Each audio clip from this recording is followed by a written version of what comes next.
Assalamualaikum warahmatullahi wabarakatuh. Jadi saya perkenalkan, nama saya Wahyuni Nur Hidayah dengan nomor induk mahasiswa 20010107. Di sini saya akan menjawab pertanyaan tugas dari Bapak selaku pengampu metodologi penelitian. Di sini ada 5 pertanyaan yang Bapak ajukan. Saya akan menjawab pertanyaan yang pertama. Pertanyaan pertama berbunyi, jelaskan tentang metode penelitian kualitatif, kuantitatif, kualitatif, dan R&D, dan jelaskan contohnya. Jadi di sini saya akan menjelaskan apa itu metode penelitian kuantitatif terlebih dahulu. Jadi penelitian kuantitatif merupakan penelitian ilmiah yang sistematis terhadap bagian-bagian dan fenomena serta hubungan-hubungannya. Jadi penelitian kuantitatif ini adalah pendekatan-pendekatan terhadap kajian empiris untuk numerik angka daripada naratif. Jadi lebih banyak numerik.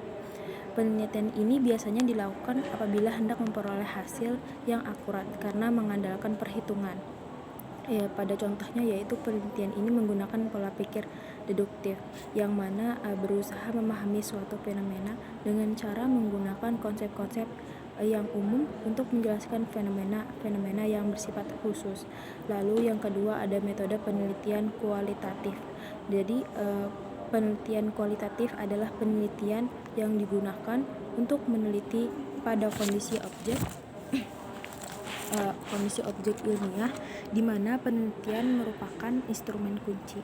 Penelitian kualitatif adalah penelitian yang bermaksud untuk memahami fenomena tentang apa yang dialami oleh subjek penelitian, misalkan perilaku, persepsi, tindakan, dan lain-lain. Contohnya pada penelitian kualitatif seperti mengangkat tema fenomenografi, yang mana dimulai dengan memperhatikan dan menelaah fokus fenomena yang diteliti mengenai perilaku objek. Lalu ada juga contoh metode etnografi pada penelitian kualitatif, yang mana tujuannya untuk mengkaji bentuk dan fungsi bahasa yang tersedia dalam budaya. Lalu selanjutnya digunakan untuk berkomunikasi antar individu dengan yang lain. Lalu yang ketiga ada metode penelitian research and development (R&D). Jadi penelitian research and development atau biasa disingkat dengan R&D itu adalah suatu metode atau langkah untuk menghasilkan produk baru atau mengembangkan dan menyempurnakan produk yang telah ada dan digunakan untuk menguji keefektifan produk tersebut. Contoh penelitian R&D misalkan ulun ambil berjudul Audit Tata Kelola Informasi Digital Library Universitas Negeri Padang. Itu menggunakan framework fokus domain EDM studi kasus perpustakaan Univ Negeri Padang. Jenis penelitian ini adalah kombinasi. Lalu selanjutnya ulun akan menjawab pertanyaan yang kedua yang berbunyi, jelaskan tentang rumusan masalah, tujuan penelitian, dan hipotesis pada penelitian. Jadi rumusan masalah penelitian adalah pengarah tujuan dari sebuah tulisan agar fokus terhadap pembahasan hal tertentu, solusi untuk memudahkan penulis dalam penelitian karena fokus penelitian yang sudah dipersempit, yang mana rumusan suatu masalah digunakan untuk menghindari tanya fokus penelitian yang bisa melebar dan tidak sesuai dengan tujuan awal pembuatan. Lalu yang kedua ada tujuan penelitian. Nah, tujuan penelitian ini adalah untuk memperoleh pengetahuan dan penemuan baru sebagai pembuktian atau pengujian tentang kebenaran dari pengetahuan yang sudah ada. Lalu maksud dari hipotesis adalah hipotesis penelitian itu hipotesis yang dirumuskan untuk menjawab permasalahan dengan menggunakan teori-teori yang ada hubungannya relevan dengan masalah penelitian yang belum berdasarkan fakta serta dukungan data yang nyata di lapangan. Biasanya hipotesis pada penelitian dilambangkan dengan HA sebagai hipotesis alternatif. Lalu saya menjawab pertanyaan yang nomor 3, yaitu yang berbunyi jelaskan tahapan-tahapan pada proses analisis data. Nah, langkah-langkah tahapan dalam analisis data itu yang pertama pengolahan data.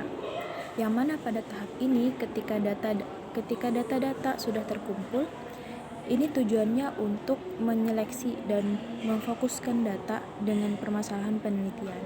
Lalu setelah pengolahan data kita memasuki tahap penganalisisan data. Nah, pada tahap ini ketika setelah data-data telah dikelola, diolah, disusun secara sistematis dengan tujuan untuk menyederhanakan, mengklasifikasikan untuk memudahkan data tersebut ditafsirkan. Lalu yang tahap selanjutnya ada penafsiran hasil analisis.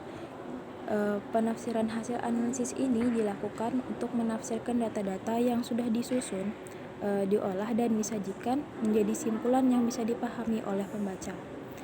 Lalu saya ingin menjawab pertanyaan yang keempat.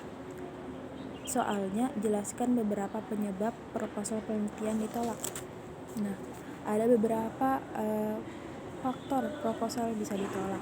Yang pertama, format penulisan proposal tidak mengikuti buku panduan.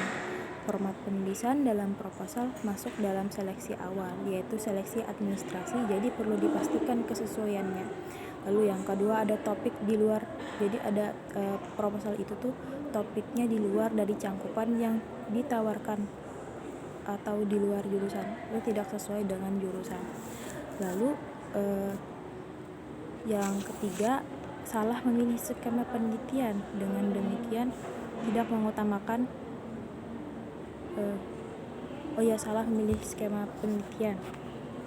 Lalu tidak mengutamakan kualifikasi penelitian tidak relevan dan substansi proposal kurang bermutu. Lalu yang kelima, pertanyaan yang kelima, yaitu jelaskan mengapa diperlukan metode atau rancangan penelitian dalam suatu penelitian. Jadi mengapa diperlukan metode atau rancangan penelitian. Lalu yang kedua ada kegunaan tinjauan pustaka. Kegunaan dari tinjauan pustaka dan pentingnya metode penelitian. Jadi agar seseorang mudah dalam mencapai tujuannya dan matang ataupun siap dalam melaksanakan penelitian, maka diperlukan rancangan penelitian. Rancangan atau desain penelitian membantu kita agar menyiapkan dan mensistematiskan produk penelitian prosedur penelitian yang akan kita bawa. Sedangkan kegunaan tinjauan pustaka adalah dapat memberikan ide baru atau pandangan baru dalam pendekatan baru yang belum pernah dialami sebelumnya. Lalu manfaat lain dari kegunaan tinjauan perpustakaan, tinjauan literatur atau tinjauan pustaka dapat memberikan informasi kepada kita tentang penelitian lain. Lalu manfaatnya ada juga menunjukkan kepada kita bagaimana metode penelitian dari penelitian lain.